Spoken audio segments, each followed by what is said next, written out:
Mister Nainar Nagendran நம்ம மாண்புமிகு முதலமைச்சர் ஃபேமிலியை டோட்டல் டேமேஜ் பண்ணி 2 நாள் ஆச்சு. இன்னும் என்னப்பா அரெஸ்ட் பண்ணவே இல்லை? உதயநிதி ஸ்டாலின் வந்து எந்த ஆபாசமான வார்த்தையுமே சொல்லலை. ஆனால் அதுக்கு ஒரு டபுள் மீனிங் நீங்களே கொடுத்து அது பாதி பேருக்கு புரியவே இல்லை. என்கிட்டே ஒரு பொண்ணு கேட்குது, இதில் என்ன டபுள் மீனிங் இருக்குது எனக்கு சொல்லுங்கன்னு சொல்லிட்டு. ஹவு டு ஐ டெல் யூமான்னு சொல்லிட்டு நான் ஏதோ இங்கிலீஷில் மலுப்பி சொன்னால் இதில் எதுக்கு அண்ணன் சீமானெலாம் இழுக்கிறீங்கன்னு கேட்குது.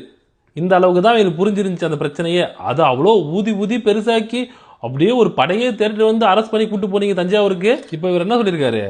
அப்பா யாருன்னு போய் அம்மாட்ட கேளுனா என்ன அர்த்தம்? இது டபுள் மீனிங்லாம் கிடையாது, ஒரே மீனிங் தான். நம்ம ஆளுங்க த்ரிசாக்குன்னு ஒன்றுனா பொங்கிடுவானுங்க. அப்பா அம்மா பற்றி பேசினா ஒன்றுமே கிடையாது, ஆக்ஷனே கிடையாது. அது மட்டும் இல்லாமல் இவனுங்க ஒரு படி மேலே போய் நான் அவன் குடும்பத்தை பற்றி கேவலமாக பேசுவேன், அவன் என் குடும்பத்தை இதோட ரொம்ப கேவலமாக பேசுவான், இதெல்லாம் எங்களுக்குள்ள ஒரு என்டர்டைன்மெண்ட் சொன்னாலும் சொல்லுவானுங்க. ஸ்ரீராமன் சொல்லிட்டு ஒரு டிஎம்கே ஆதரவாளரை அரெஸ்ட் பண்ணியிருக்கானுங்க. அவர் இன்ஸ்டாகிராம் இன்ஃப்ளூயன்சரு. என்ன கேஸில் அரெஸ்ட் பண்ணியிருக்கான்னு தெரியாது, ஏதாவது பொய் கேஸாக தான் இருக்கும். திமுக ஆதரவாக